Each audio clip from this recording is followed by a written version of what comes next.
దీంట్లో జాలీ జాలీ cool drinks అని కొడితే మనకి ఇక్కడ చూపిస్తుందండి. సో ఇది ఓకే అయిన తర్వాత మనకి పికప్ కన్ఫర్మ్ డీటెయిల్స్ అని కింద అడుగుని ఉంటుంది. దాని మీద ఓకే చేస్తే పికప్ లొకేషన్ వస్తుంది. అంటే సో ఐటమ్ ఎక్కడి నుంచి రావాలన్నది ఇంపార్టెంట్. సో అది కొట్టిన తర్వాత డ్రాప్ లొకేషన్ అంటే మీదండి. సో మీది ఆల్రెడీ మీకు అడ్రస్ తెలుసు కాబట్టి మీ లొకేషన్ మీరు ఆటోమేటిక్గా గూగుల్ మ్యాప్ లో కానీ మీ ప్లేసెస్ కానీ టైప్ చేస్తే, సపోజ్ ఎగ్జాంపుల్ ఇది కొడుతున్నానండి చూడండి. ఇది కొట్టినప్పుడు మనకి పార్సల్ సర్వీస్ ఎంత పడుతుందని చూస్తుంది. 10 kgs బిలో అనే 48 రూపీస్ చూపిస్తుంది.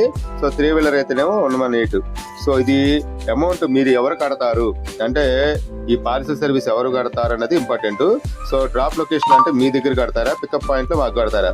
సో ఇది డ్రాప్ లొకేషన్ బెటర్ అండి. మీరు చెప్పినట్టుగా ర్యాపిడో కానీ ఊబర్ కానీ, సో నేను ఆల్రెడీ కస్టమర్ ఊబర్ లో తక్కువగా ఉందని చెప్పారు నాకు.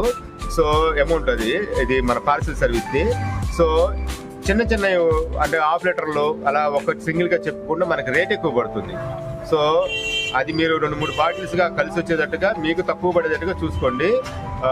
ఈ చెప్పిన విధానంగా చూసుకోండి, బుక్ చేసుకోండి. సరే మరి RCB ఉంటారండి.